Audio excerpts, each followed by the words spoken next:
اچھا، ایسا بھی ہوتا ہے کہ رمضان المبارک میں عبادات میں خوب محنت کرنے والے احباب سے اگر رمضان المبارک کے بعد کسی گناہ کا ارتکاب ہو جائے تو شیطان انہیں اس وہم میں مبتلا کر دیتا ہے کہ اب رمضان المبارک میں کی گئی ساری محنت برباد ہو چکی ہے۔ دیکھ کس قدر محنت سے تو رمضان المبارک میں گناہوں سے بچتا رہا، اب تیرے اس گناہ نے سب کی یہ کرائے پر پانی پھیر دیا، ساری محنت برباد کر دی۔ اس بابرکت مہینے کی ٹریننگ کے ذریعے جتنی روحانی قوت تو نے حاصل کی تھی وہ اب ساری زائل ہو چکی ہے، برباد ہو چکی ہے، ختم ہو چکی ہے۔ اور جب اس گناہ نے تیری رمضان المبارک کی ساری محنت اور عبادات کے نور کو ہی ضائع کر دیا ہے تو پھر باقی گناہوں میں بھی ملوث ہو جا، آئندہ رمضان المبارک میں دیکھا جائے گا، پھر زیادہ محنت کر لینا۔ یوں وہ نادان انسان اس شیطانی وسوسے میں مبتلا ہو کر دیگر بے شمار گناہوں کا ارتکاب کر لیتا ہے اور ایک مرتبہ پھر گناہوں بری زندگی گزارنا شروع کر دیتا ہے۔ حالانکہ برباد کچھ نہیں ہوا تھا، اس سے صرف ایک دو گناہ ہو گئے تھے، اسے فوراً خلوص دل سے توبہ کرنی تھی۔ ماہ رمضان کا وہ نور اور وہ روحانی برکات اسے اس گناہ کے بعد بھی حاصل تھی۔ ایسے بے وقوف انسان کی مثال اس وہمی عورت کی طرح ہے جس کے متعلق اللہ جل وعلا نے سورہ نحل میں ارشاد فرمایا وَلَا تَكُونُ كَالَّتِي نَقَضَتْ غَزْلَهَا مِن بَعْدِ قُوَّةٍ أَنْكَاثًا، اس عورت کی طرح نہ ہو جس نے اپنا سوت مضبوطی کے ساتھ کاٹنے کے بعد ریزہ ریزہ کر کے توڑ دیا۔ یہ مکہ مکرمہ کی ایک وہمی عورت تھی جو انتہائی محنت کے ساتھ دوپہر تک سوت کاتا کرتی تھی اور دوپہر کے وقت اس کاتے ہوئے سوت کو خود توڑ کر ریزہ ریزہ کر دیتی تھی۔ یہ اس کا وہم تھا، بس وہم میں مبتلا ہو کر اپنی ساری محنت خود اپنے ہاتھوں سے ضائع کر دیتی۔ میرے دوستو، اس وہم اور وسوسے میں مبتلا وہی ہوتا ہے جو ماہ رمضان کے بعد کی زندگی کا مقابلہ ماہ رمضان کی زندگی کے ساتھ کرتا ہے۔ وہ یہ سمجھتا ہے کہ غیر رمضان کی زندگی بھی عبادات، تقوی اور پرہیزگاری کے اعتبار سے رمضان المبارک کی طرح ہوگی، جبکہ اسے جاننا چاہیے کہ غیر رمضان میں شیطان آزاد ہو چکا ہے۔ اب وہ ماہ رمضان والا نزول ملائکہ کا سلسلہ ختم ہو چکا ہے، اب وہ رمضان المبارک کی بہاریں نہیں رہی، اب وہ ماہ رمضان کی برکتیں کہاں۔ اب غیر رمضان میں اس کی نیکیوں کا لیول اور گناہوں سے بچنے کا لیول رمضان کے مقابلے میں کم ہوگا۔ غیر رمضان میں نیچرلی تقوی اور پرہیزگاری میں تو کمی واقع ہوتی ہی ہے۔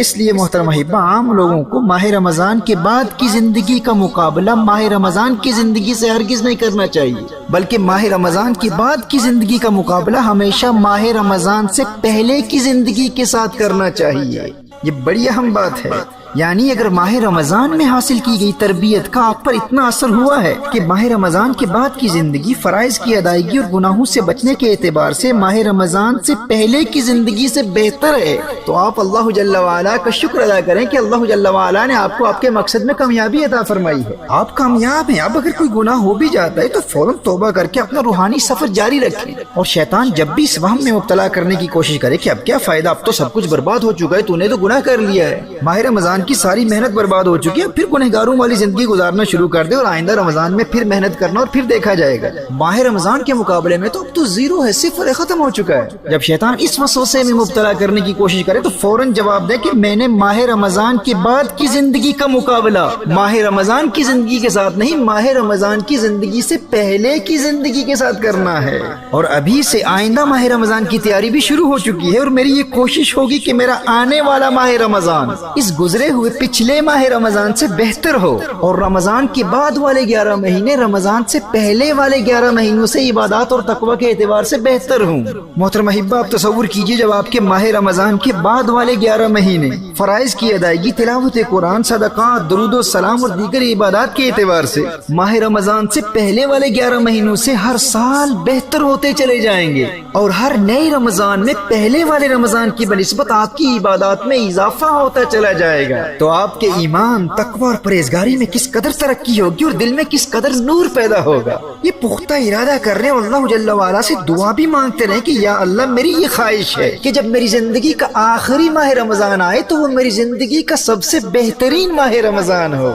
دوستو، اگر آپ اپنا مائنڈ سیٹ یوں بنا لیں گے نا تو آپ کی تمام زندگی ماہ رمضان کے گرد گردش کرتی رہے گی۔ ماہ رمضان کے بعد کی زندگی کا مقابلہ ماہ رمضان سے پہلے کی زندگی کے ساتھ، اور ہر نئے ماہ رمضان کی زندگی کا مقابلہ پچھلے ماہ رمضان کی زندگی کے ساتھ، یوں دل میں عشق رمضان المبارک مسلسل بڑھتا رہے گا۔ حضرت یعلا بن فضل فرماتے ہیں کہ صحابہ کرام علیہم رضوان سال کے 6 مہینے اس دعا میں گزار دیتے تھے کہ یا اللہ، ہمیں ماہ رمضان عطا فرما دے، اور جب ماہ رمضان مل جاتا تو 6 مہینے اس دعا میں گزار دیتے کہ یا اللہ، ہماری رمضان کی عبادتوں کو قبول فرما لے۔ یوں ان عاشقان ماہ رمضان کی تمام زندگی ماہ رمضان کے گرد ہی گردش کرتی رہتی ہے۔ محترم احبہ، ماہ رمضان کی یادوں سے اپنے قلوب میں اجالا کرنے کے لیے شوال مکرم کے 6 روزے ضرور رکھیں۔ اور اسی طرح ہر پیر اور جمعرات کا روزہ بھی ضرور رکھیں، اور ایام البید یا ایام بیز ہر مہینے کی 13ویں 14ویں اور 15ویں تاریخ کو روزہ رکھیں۔ یوں رمضان المبارک کی یادیں بھی تازہ ہوتی رہیں گی، اور ان صحیح احادیث کی روشنی میں یہ روزے رکھنے والوں کو تمام سال روزہ رکھنے کا ثواب بھی ملے گا۔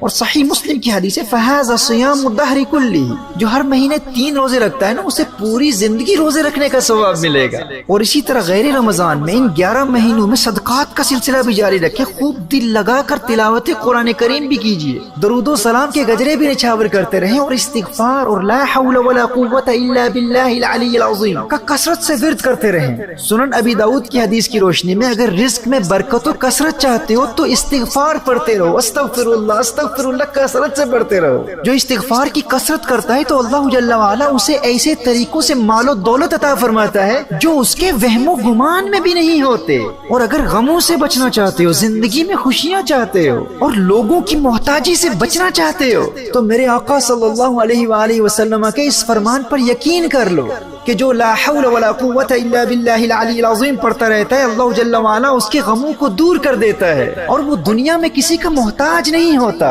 اللہ جل وعلا ہمیں ان 11 مہینوں میں ان تمام اعمال و اورات پر استقامت کے ذریعے رمضان المبارک کی تیاری کرنے کی توفیق عطا فرمائے، اور ماہ رمضان کی بہاریں زندگی میں ایک مرتبہ پھر نصیب فرمائے۔ اس ویڈیو کو شیئر ضرور کریں، ہو سکتا ہے آپ کے ایک شیئر سے یہ بات کسی کے دل میں اتر جائے۔